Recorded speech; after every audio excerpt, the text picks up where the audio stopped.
Hari ini 7 hari bulan Januari 2026.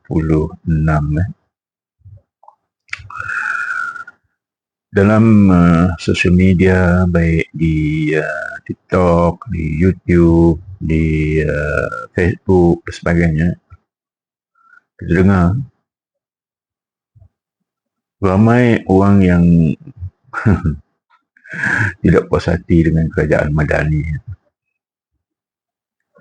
Dan beberapa bulan yang lepas, saya, walaupun dia agak lama, tetapi saya ingin nak menyentuhkan rupanya Kabinet Madani ini penuh dengan ahli Senat.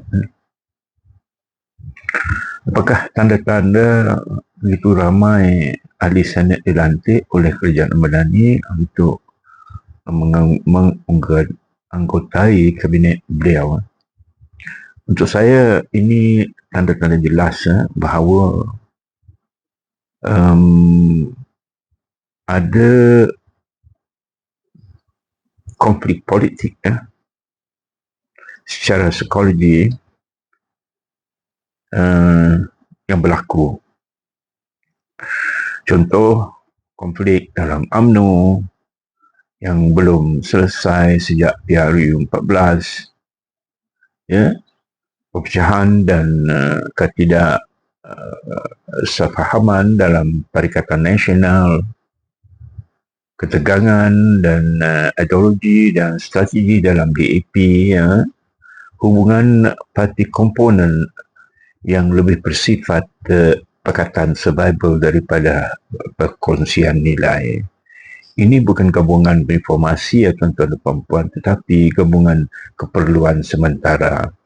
Rakyat membaca syarat ini dan keletihan politik fetik semakin ketara di kalangan kita. Inilah keadaan sebenarnya berlaku di lapangan.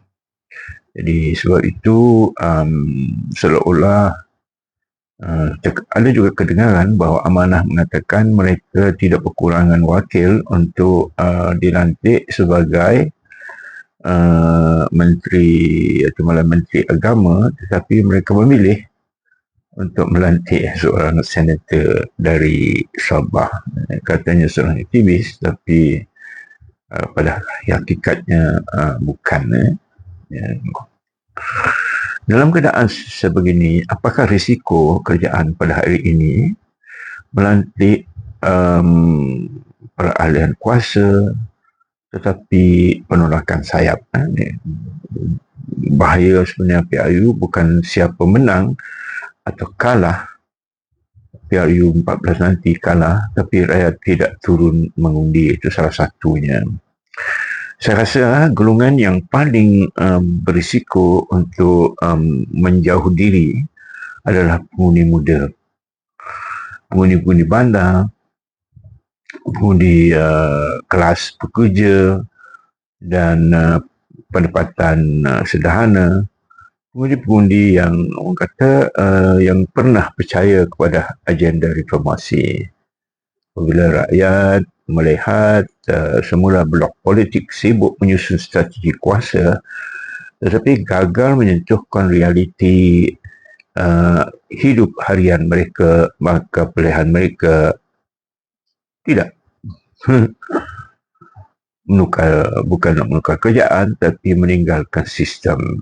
Ini amat bahaya untuk sebuah negara yang lagi nak maju, bahaya untuk sistem demokrasi yang kita terima.